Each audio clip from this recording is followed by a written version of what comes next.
Opening the king's diagonal immediately stakes a claim in the center, fostering swift development possibilities.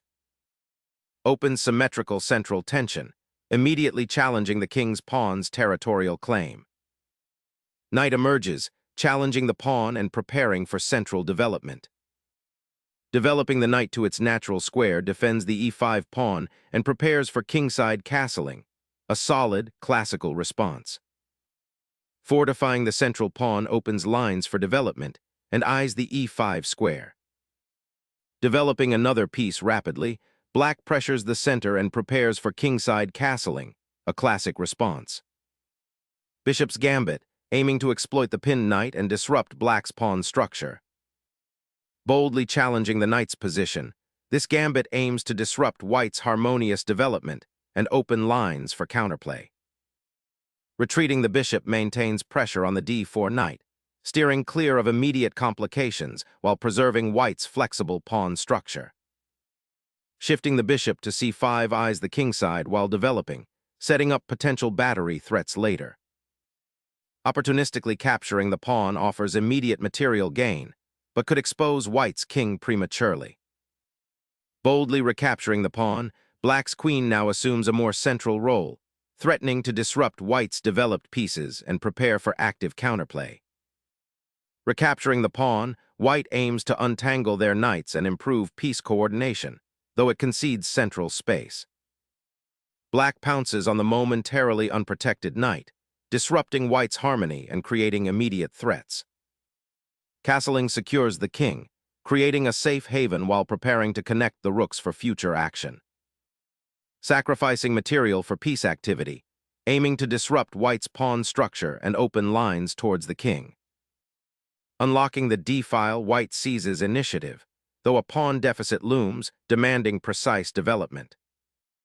Reclaiming central influence, this knight repositions to a more active square, potentially preparing for further pawn advances or an attack on white's doubled pawns. Clearing the central files opens up avenues for piece activity and potentially a kingside attack. Recapturing the knight solidifies your pawn structure, but opens lines for white's pieces to penetrate your territory. Clearing the d-file opens a path for your rook while developing the bishop, and eye a potential weakness on c6. Regaining central influence with the queen, though it temporarily exposes her to potential pressure from white's bishop. Building a solid pawn chain to support the knight and prepare for queenside expansion offers a dynamic response. Asserting central influence, this pawn advances to solidify black's grip, creating a solid pawn chain and initiating a more robust defensive posture. Instilling pressure on the queenside, this shift aims to exploit potential weaknesses while preparing a kingside initiative. Safeguarding the monarch by tucking him away in the corner is a prudent reaction to the central pawn push. Reclaiming the central file, white eyes piece activity and begins to centralize its forces, aiming for a more harmonious setup. Securing the rook on a potentially open file offers active counterplay along the queenside flank. Reinforcing the d-file opens avenues for pressure against black's castled position. Black initiates pawn expansion on the queenside, aiming to liberate the bishop on c8. Gaining control of the d-file begins here, preparing to contest that open highway. Securing the king from that lurking diagonal opens avenues for queenside development. Shifting the queen to the kingside aggressively probes black's castled monarch, potentially preparing an assault. Repositioning the rook to the 7th rank offers potential pressure and prepares for future defensive or offensive maneuvers on that crucial horizontal. Expanding on the queenside, this pawn advance aims to seize more territory and potentially disrupt black's harmonious pawn structure. Gambiting pawn structure, black anchors the defense, preparing for counterplay on the open files. A sudden threat ignites the kingside, putting black's sovereign directly in the crosshairs. The rook retreats, seeking respite from the white queen's aggressive gaze and preparing to contest the central files. Activating the bishop from its passive post on the queenside, this move subtly repositions it to eye the black king's potential escape square. Repositioning the queen to a more active square eyeing the weakened kingside pawn structure. Exchanging queens simplifies the game dramatically, leading towards a likely endgame where king activity becomes paramount. Reclaiming the rook allows black to begin redeploying its forces, aiming to contest the central files and improve its knight's position.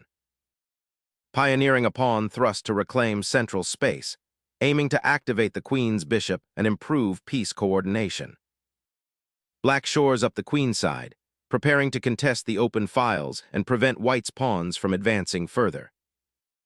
This knight advances, seeking central control and ready to exploit any weaknesses on the queenside.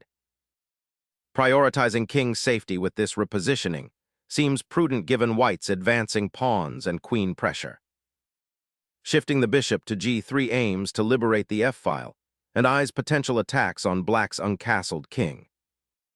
Seeking to untangle your pieces, the black king ventures forward, inviting immediate central complications and potentially exposing its own safety for a hint of activity. Securing the queenside and creating potential outpost opportunities for knights. A courageous attempt to disrupt white's queenside expansion by creating a pawn majority, though it weakens the light squares around black's king. Securing the central pawn chain, white solidifies the queenside and prepares to challenge black's cramped pieces. Consolidating the monarch's position is paramount given the open diagonals and potential for a swift pawn advance. Asserting control over the d-file, this rook advance begins a strategic encroachment, aiming to pressurize black's weakened queenside. Controlling the d-file becomes paramount as black solidifies their pawn structure, potentially preparing to challenge the open files with their remaining pieces.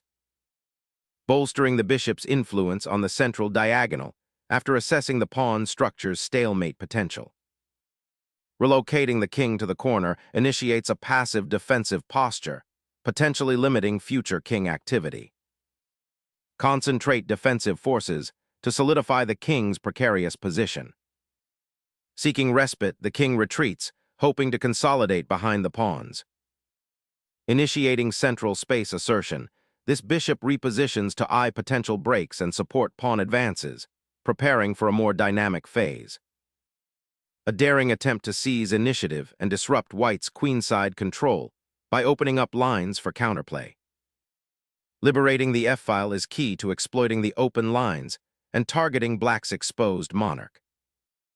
Opening the h-file offers a fleeting chance for counterplay, but beware the dangers of exposed kingside play. The bishop retreats, momentarily relinquishing central influence to prepare for a future queenside pawn push. Initiating a pawn avalanche on the kingside creates significant weaknesses that the black king may exploit. Initiating a strategic rook lift to potentially exploit the open c-file and target black's vulnerable queenside pawn structure. Unleashing the pawn storm ignites chaos and demands vigilant defense of your monarch. Opening the g-file now creates immediate pressure on black's isolated kingside pawns. The king's foray into the center after a long slumber might be a desperate bid for activity or a dangerous gamble. Liberating the d-file for immediate pressure now that black's king is exposed. Unleashing the rook to the second rank immediately challenges white's central pawn structure, aiming for active counterplay. Re-establishing pressure on the weak kingside pawn structure after black's aggressive pawn push. Opening the b-file could be a double-edged sword, potentially unleashing threats or exposing weaknesses. Controlling the d-file with the rook creates significant pressure, aiming to exploit black's passive pawn structure. King's flight from impending rook pressure across the d-file finally grants some breathing room. Unleashing the h-pawn now aims to pry open critical attacking lines against black's still exposed monarch. This captures the pawn, opening the c-file and creating a target on white's queenside structure. Opening the c-file creates a pathway for your rook, aiming to exploit the weak pawn structure black has developed. Probing the c-file now seeks to disrupt white's pawn chain and create immediate play. Unlocking the queenside is now paramount, aiming to activate the rook for critical pressure. Opening that c-file dramatically alters the central battleground, creating immediate tactical fireworks. Eliminating black's defender on f6 immediately opens critical lines for white's attack. Opening that d-file immediately creates an unpleasant structural weakness for your king. Opening the b-file now presents a potent attacking avenue for white's rook. Liberating the rook offers a glimmer of hope for counterplay down the open file, disrupting white's structural advantage. The pawn push opens a diagonal for the bishop and creates immediate tactical threats on the king side. Reclaiming the d-file initiates a queenless battle for central control and pawn breaks. Unlocking the open d-file now directly pressures black's rook and creates immediate threats. The king bravely steps into the fray, seeking active defense amidst the open lines. The rook aggressively occupies the open file, creating immediate pressure and dictating the game's pace. Black seeks to contest the open files and activate the bishop, a crucial piece in this unbalanced position. Probing for weaknesses, this bishop offers a dynamic challenge, aiming to disrupt black's already precarious pawn structure. The rook advances, seeking to penetrate white's weakened king side and exploit the bishop's exposed position. A bold redeployment of the rook, contesting the open file and aiming to disrupt black's pawn structure. Sacrificing the bishop to open lines for the rook, aiming to exploit the open c-file. Unleashing the passed pawn, this creates a vital distraction and potential passed pawn race on the queen side. Pushing the king forward into this exposed central territory seems perilous with no clear escape routes. Initiating a decisive rook sacrifice to shatter black's pawn structure and expose the king. Sacrificing the knight on h8 opens the king to devastating discovered attacks and a swift, unavoidable checkmate. Unleashing a decisive pawn thrust, white aims to transform a static advantage into a winning endgame by forcing promotion. A desperate attempt to disrupt white's control over the critical c-file, but it leaves the rook exposed. Opening the bishop to a more active diagonal, seeking counterplay against black's rook and pawns. The king's escape route has been decisively cut off, exposing it to immense pressure. Seizing the open file to escort the rook into decisive action. The king's journey to the queenside seeks sanctuary, but exposes it to newfound dangers on the open c-file. Activating the rook to the d-file offers a crucial tempo, threatening a swift capture of black's now isolated pawn. Unleashing a desperate pawn sacrifice to ignite counterplay, hoping to catch the exposed white king off guard. Sacrificing the rook to activate the bishop and launch a decisive mating attack against the black king feels inevitable now. Black's bishop retreats, seeking safety and preparing for a potential counterattack on the queen side. Sacrificing the pawn opens a direct assault on the black king's weakened shelter. Capturing that pawn exposes the white king to a potential mating net, creating immediate tactical danger. Unleashing the king initiates a critical race to a critical square, potentially deciding the outcome. Embracing the pawn storm, black ignites the queenside, aiming to disrupt white's rook dominance and create counterplay. The monarch ventures towards the center, aiming to support the advancing pawns. Black's pawn advance ignites a tense race to promote, shifting the focus to pawn structure and timely piece support. Securing the king's retreat path while maintaining pressure is the immediate objective after that forcing exchange. The king, suddenly exposed, now seeks refuge from the menacing rook and bishop. The king's newfound central dominion invites aggressive piece play against black's exposed monarch. Unleashing the pawn's potential offers a dynamic break, threatening to create decisive complications. Confronting the entrenched pawn chain with your king is a perilous gamble, inviting further material loss. Pushing the pawn now promises a swift promotion, a desperate gamble in this dire situation. Unpinning the rook and clearing the path for a decisive queen sacrifice to promote the pawn. Black recaptures the rook, accepting a simplified endgame where white's king is exposed. The pawns advance, seeking to break free and threaten the black king's last refuge.